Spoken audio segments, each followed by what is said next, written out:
Muito agradável. Eu tenho uma história, assim, que foi quando, em 94, que eu estava lá já, foi quando chegaram as máscaras de não invasiva, sabe? A Carmen Valente chegou com umas máscaras. Olha isso aqui, vamos... Agora esse aqui é uma forma... estão utilizando máscara para ventilar o paciente. Impressão positiva, né? Eu falei, como? O quê? Em vez de entubar, usa esse aqui? Não, você brincou, né? Mas não. A Carmen que levou. A Carmen, porque ela pegou o Marini, que ela encontrou o John Marini, né, num congresso. Falei, o Marini que me deu essas máscaras aqui, elas estão esterilizadas, nunca foram usadas, etc. Vamos usar para testar aqui. Eu falei, tá bom, posso testar, mas eu não tenho ideia como é que faz isso, né? Aí a gente colocou, aí, olha, se falar com a Carmen, até hoje ela sabe o nome desse paciente. O nome dele era Ângelo, não sei nem se está vivo, eu acho que não, mas... Ninguém mais menos que Ângelo Roncalli. Não, não era. Ângelo Roncalli, nessa época, em 1994, eu acho que estava em vias de entrar no Dante como aluno, como aprimorando. Depois você me corrige. Foi o nosso primeiro convidado, ele conta essa história, fala de você, depois dá uma assiste lá. Eu vou assistir. Aí entrou esse paciente, o Ângelo, né? Ele era presidiário, era ex-presidiário, era presidiário, não sei, todo tatuado e tal. Aquele estereótipo mesmo de presidiário, que eles se tatuam todo, mas ele era, nossa, eu me divertia, porque ele era muito legal, esse paciente, assim, sabe? E aí ele era hipersecretivo, e ninguém sabia quais eram as indicações, contraindicações, eu não ia fazer. Aquele negócio chegou para a gente testar. Eu coloquei o Ângelo na máscara, né? Eu falei, Ângelo, vamos botar isso aqui para você respirar melhor. Estava até bem, só tinha hipersecreção. De repente, ele deu uma tossida, estava com a máscara, pressão positiva, que veio aquele monte de secreção, ficou assim, tipo um liquidificador assim na cara dele. Foi aí que foi a primeira publicação do Air Steak. Eu falei, gente, pelo amor de Deus, esse negócio já sabia que na época que não pode. Paciente hipersecretivo, não. A gente não. Eu falei assim, ó, dá para ver que quem tem hipersecreção não vai se dar bem com essa máscara, porque a gente vai ter que estar toda hora tirando. Né? Eu até falo dele, até hoje ele ficou para minha história, esse paciente, né? E aí eu tirei a máscara toda a cara dele, beleza, não sei o que, ele nem falava direito. Mas é o aprendizado no caminho da ciência, pô, a gente não sabe, a ciência é assim. Exato, é assim que a gente foi vendo ao longo dos anos, o que pode, o que não pode e tal, né? E graças a Deus, né, já agora nós temos as evidências, nós temos os guidelines e tal, assim, na primeira publicação da Carlucci, né, de não invasiva, que eles fizeram lá na Europa, onde eles fizeram em várias UTIs da Europa, que foi um dos primeiros estudos em que, a partir dali, eles falaram, né, eles publicaram a respeito dos fatores preditivos para o sucesso, né, que foi a partir desse estudo observacional de 2001, da Carlucci. Então, se você for ver bem, eles fizeram toda uma análise transversal, né, de como que dos pacientes que tiveram sucesso e insucesso da ventilação não invasiva. E quem teve... A gente quer muito saber qual é a falência, né? O que faz o cara entrar naquele procedimento e vai para a falência. E lá fala da hipersecreção, fala da história do pH, em 2001. No pH fala de uma série de coisas lá, de que eles notaram que quando o paciente volta para o tubo, né, eles tinham X características. Idade, dentição, né, o nível o intervalo de segurança, né, para pH, para frequência cardíaca, respiratória, etc. Então, está tudo lá. Né? Foi a partir dali que vieram depois os ensaios clínicos, tal, mas esse estudo foi muito importante, né, de observar, né, realmente o que acontece com esses pacientes. E o Ângelo foi eu muito simples, né, muito simplória naquela época, eu já falei assim, olha, gente, não dá para colocar não invasivo um paciente que está hipersecretivo, porque não funciona, o cara precisa pôr para fora. Você colocar essa máscara, você vai ter que... O primeiro, toda hora tem que tirar. Então, você não garante aquela pressurização que a gente quer para abrir, né, o pulmão, né? Então, hipersecreção, eu já induzi. Falei assim, já é uma contraindicação relativa, né? Para os pacientes que vão para não invasiva. Depois não pode falar que é o Olimpo, se liga. Não, porque eu usei uma máscara. Quem me deu? Carmen Valente. Quem deu pra ela? John Marini. Porra, velho. E vai subindo o negócio, assim, sabe? Vai entrando só os deuses. O dia que eu conheci o John, fiquei nervoso. Eu não conseguia nem falar. Bom, primeiro que eu pra falar inglês já é difícil, né? Meu inglês não é lá essas coisas. Mas e pra falar inglês com o homem? Com o Marini? Porra, pessoalmente. Foi difícil, viu? Eu tremi quando eu vi o Gattinone no fundo do corredor, assim, ó. Eu vi ele andando e falei, mano, é o Gattinone, cara.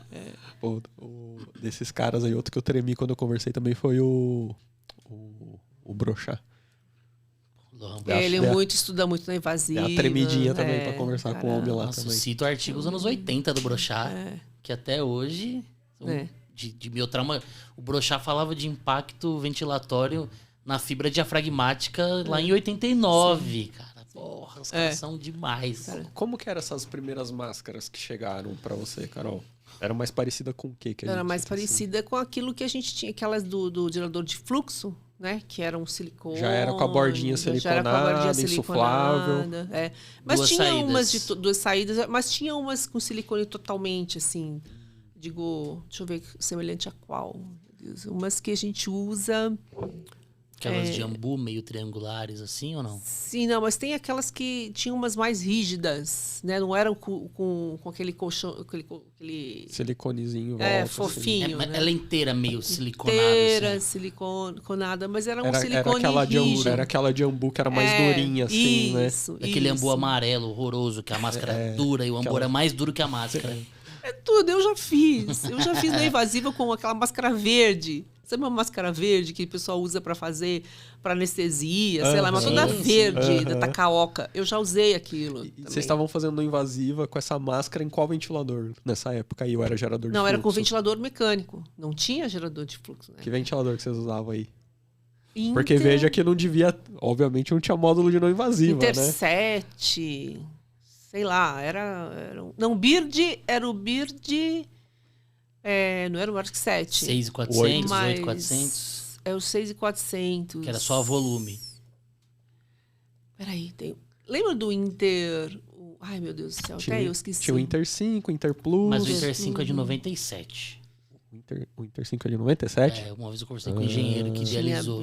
Tinha aqueles antigão. Nossa, não, você imagina o desafio que é um negócio, né? Uma coisa que tá surgindo e aí você não tem nem a máscara ideal, nem o ventilador ideal. Tanto é que o meu mestrado foi para comparar, e foi em 2000, já faz 22 anos, é isso? Nossa, foi meu mestrado.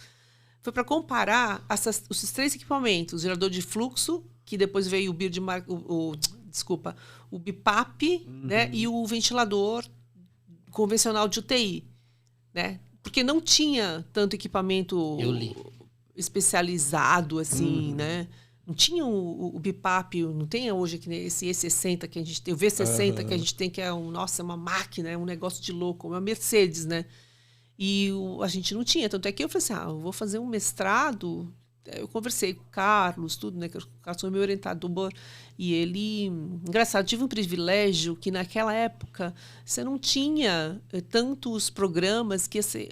Tinha programas que aceitavam, lá na medicina, que aceitavam não médicos, né? Aí, Celso contou toda essa história pra gente. Aí, finalmente, abriram a fisiopatologia experimental, né? Que o Celso orientou lá também, né? Então, eles abriram este programa para abrigar os não médicos. E eu fui lá. Daí o Carlos falou assim, olha, eu me credenciei nesse programa para orientar você. Nunca mais esqueço disso. Eu falei assim, nossa foi até um tiro no peito. Cara. Foi um tiro no peito, Veio assim. igual voadora no peito, né? Nossa, falei, mas olha que legal. Eu tô arrepiado com essa história. Aí eu tinha que fazer lá, né? De qualquer maneira, né? Tive que fazer, me matriculei. Se eu não fizesse também. Não, e é muito ultimato desse. Ultimato desse. Cara, e é legal você entender as coisas, assim, porque Bom, a gente conhece a Carol, então assim, sempre soube que ela fez o mestrado dela com VNI, né? O modelinho de bancada lá e tal. Sempre publicou bastante com VNI, até na época que eu cheguei lá no aprimoramento, a maioria das suas publicações eram com VNI. E você vê por que as coisas acontecem, né? Caiu o negócio da VNI na mão dela, vindo da Carmen, vindo lá do Marinho, começa a ver os problemas, e ela fala assim, bom, então a gente precisa ver como que é esse negócio aqui. E aí é legal ver essa construção do conhecimento, né? Tipo, é muito legal isso. E aí eu falei assim, então eu preciso ver se se a gente fazer no invasivo no ventilador de UTI funciona. Porque se a gente coloca a máscara no paciente, o negócio só apita. Por quê? Só vaza. Só vaza, e a gente vai, aperta. Bom, deve ter um jeito, porque a não invasiva, ela vaza. A máscara, qualquer aparelho que você usa, tem um pouquinho de vazamento que é aceitável, né? Então, eu falei assim, a gente precisa achar a melhor forma de ajustar o ventilador para que haja vazamento, mas que ventile. Aí, coincidentemente, na época, chegaram os simuladores de pulmão e estava começando o laboratório de ventilação mecânica, que hoje é o Lean 9. E começou no terceiro andar, que na pneumo era no terceiro andar, era numa sala onde tinha uma banheira. E ficava lá. E aquele lugar chamava, onde que tá? Tá lá na sala da banheira, E esse simulador ficava lá, o Guilherme Schettino, não sei se vocês conhecem o Guilherme Schettino. Claro.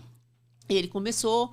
Aí o Carlos falou assim, Guilherme, vai lá aprender a mexer nesse simulador, né? E vamos fazer nossas pesquisas com ventilação mecânica. E o simulador é uma coisa maravilhosa porque você pode colocar pressão de 100, pico de pressão de 100, que você não vai explodir o pulmão do paciente. Você vai fazer num boneco, você vai fazer num manequim, né? Então, daí o Carlos falou assim, Carol, vamos fazer os testes no simulador de pulmão, né? E aí a gente vai conseguir ver. A gente coloca o paciente... Daí o Guilherme Schettino, ele bolou uma cabeça, pegou uma cabeça de manequim, ele foi até, sei lá na 25 de março, e ele foi lá atrás de um manequim, né? E ele conseguiu, não sei como, não lembro, mas dentro é uma cabeça oca, e ele colocou todas as estruturas, colocou tubo T, colocou extensão e etc. E ele fabricou lá doente com via aérea. E a gente conectava as coisas nesse boneco. Peraí. Porque tem até a foto que eles colocam a VNI no boneco. No boneco. Assim. É muito legal. E aqui ficava atrás, ficava conectado no simulador, que era o pulmão. Olha a história. Entendeu? Um boneco, um manequim da 25 de março. Exato. Não, olha a história da ciência. Que assim, é ralando, é comendo poeira. Nossa, gente. O pessoal vê. Criando uma via aérea com tubo T, com pés pra simular. Porra. E aí consegui. Aí eu fiz o meu trabalho lá, nossa, com o Guilherme me ajudando muito, e a gente conseguiu comparar, né, os 3 equipamentos, né? Óbvio que o BiPAP era o equipamento que mais oferecia uma pressão com uma acurácia, com menos fluxo, e etc e tal, e a gente conseguiu, né, conseguiu ver, e o mais importante, eu acho que foi, na verdade, falar que o gerador, encontrar resultados onde mostraram que o gerador de fluxo, que era um equipamento barato e simples, que não precisava de muitos recursos, ele conseguia ventilar tanto quanto os outros. Sim. Né? E aí foi o alvo do meu doutorado, etc. Porque a minha ideia era que os lugares, né, onde não tivessem tantos recursos, principalmente nos rincões do Brasil, aí, onde eles não conseguem comprar um equipamento mais robusto, pudesse usar o gerador de fluxo como uma alternativa à ventilação não invasiva. Né? Então, no doutorado, eu mostrei que era possível e também mostrei como você deve regular, né, o gerador de fluxo para oferecer uma pressão adequada para o paciente. Nasceu assim. Eu sou adepto do gerador de fluxo, eu amo, usei muito na minha carreira. Amo o gerador de fluxo. Eu não gosto é o delírio que causa na equipe, aquele barulho insuportável, né? É horrível. Não, quando você desliga, é uma paz, assim. Então, hoje, quem está entrando na terapia intensiva, esses jovens aí que estão entrando na terapia intensiva, estão pegando filé, né, da UTI. Né? Eles não tiveram que fazer o que a gente fez. Não tiveram que usar Beard Mark 7, tiveram que selo d'água, nada disso. Válvula Spring Loaded. Exato. Que trava e tá enferrujada. Nossa, nada disso. Nada disso. Eles estão pegando realmente a fisioterapia no auge, acho. De nível com telemonitoramento. Tudo isso. Hoje tá chique. Tecnologia, né? A tecnologia tá toda a favor, né, da gente. Mas na minha época...